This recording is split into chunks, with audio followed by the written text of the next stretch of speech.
एक लड़के की उम्र लगभग 33 साल हो जाती है और घर वाले उसकी शादी के लिए उस पर बहुत ही ज़्यादा दबाव बनाने लगते हैं। लेकिन वो घरवालों से बार-बार मना करता है और कहता है कि मैं शादी नहीं करना चाहता।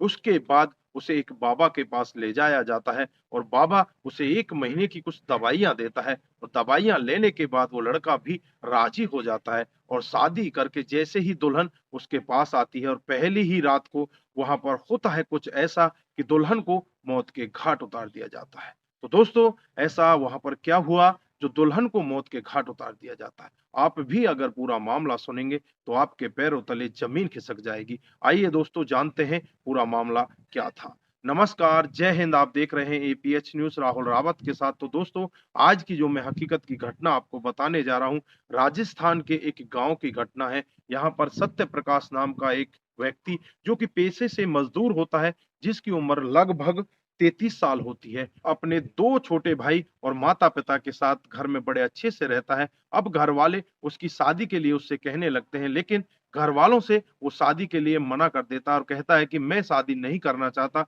मेरे छोटे भाइयों की शादी कर दो, मैं तुम्हारी सेवा करना चाहता हूँ और मैं ऐसे ही रहकर सेवा करता रहूँगा। लेकिन घरवाले उसकी चिंता में लग जाते हैं और पहले छोटे लड़कों की शादी कर दी जाती है, उसके बाद उसके पीछे लगातार लगे रहते हैं। लेकिन जो बड़े वाला लड़का होता है सत्य प्रकाश, वो मना करता रहता है कि मैं शादी नहीं करना चाहता।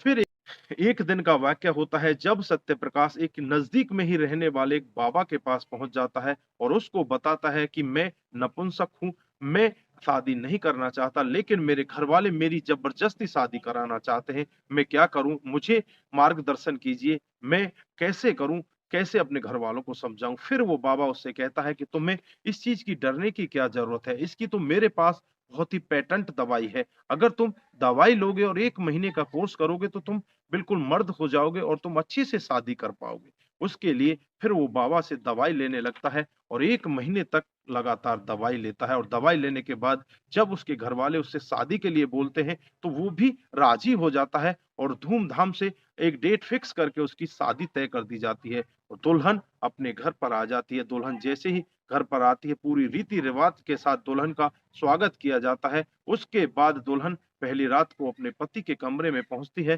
तो पति भी उसके साथ में संबंध बनाने की कोशिश करता है, लेकिन पति ये सब नहीं कर पाता। अब एकदम से पत्नी चिल्ला उठती है और ज़ोर-ज़ोर से चीखने लगती है, चिल्लाने लगती है और कहने लगती है कि अगर तुम नामर्द थे, तो तुम मुझे पहले ही बता देते, तुमने मेरे पूरे जीवन को क्यों खराब कर दिया? इधर जो पति होता है, उसको बहुत ही ज़्यादा गुस्सा आ जाता है और गुस्से में अपनी पत्नी का गला दबाने लगता है और गले को तब तक दबा कर रखता है जब तक कि उसकी जान नहीं निकल जाती।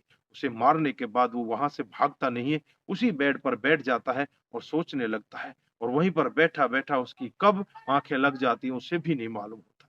जैसे ही सुबह होती है, सुबह के 7 बज जाते हैं, 8 बज जाते हैं, अब घरवाले देखते हैं कि दरवाज़ा खुल ही नहीं रहा, फिर दरवाजे को खटखटाया जाता है, लेकिन अंदर से कोई आवाज़ नहीं आती।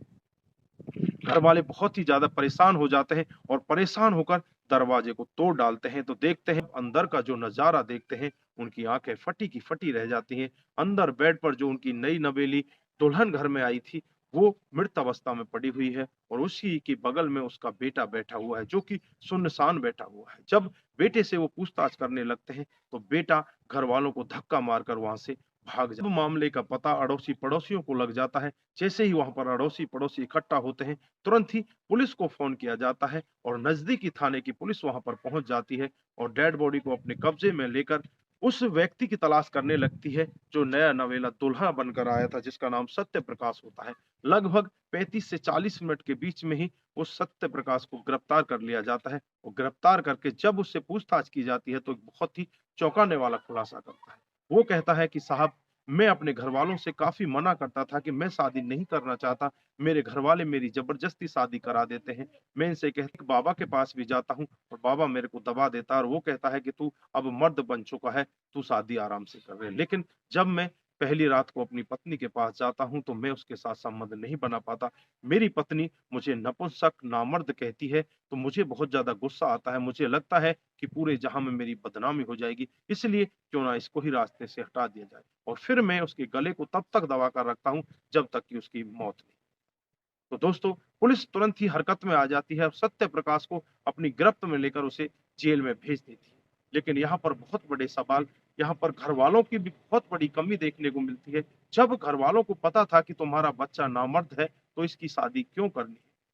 उन घरवालों ने अपने बच्चे के जीवन को तो सदा-सदा के लिए खराब कर दिया, साथ में उस लड़की के जीवन को भी खराब कर दिया। आज तो वो है ही नहीं, उसे मौत के घाट उतार दिया जाता है। लेकिन ऐसे मामले हमारे समाज में बहुत हो जाते हैं, जबकि घरवालों को पता होता है कि उनका बच्चा खराब है, उनका बच्चा किसी को शारीरिक सुख नहीं दे सकता, तो उसकी शादी किस लिए करा रहे हैं। तो दोस्तों, ऐसे लोगों के बारे में आपके क्या विचार हैं? आप क्या कहना चाहते हैं? आपकी जो भी राय है, कमेंट बॉक्स में ज़रूर दीजिएगा। इस घटनाक्रम को सुनाने का उद्देश्य किसी पर किसी प्रकार का दबाव बनाना नहीं है। हमारा उद्देश्य बस यही है कि आप लोग जागरूक हों और ऐसे क्राइम के बारे में जानें जो डे बाय डे हमारे समाज में बढ़ते जा रहे हैं। दोस्तों, आज के लिए बस इतना ही। फिर मिलते हैं किसी नए मूड के साथ। तब तक के लिए आप अपना ख्याल रखें, अपने परिवार का ख्याल रखें, सतर्क रहें, सावधान रहें और ऐसे क्राइम को अपने आस-पास ना होने दें। नमस्कार, जय हिंद, जय भारत।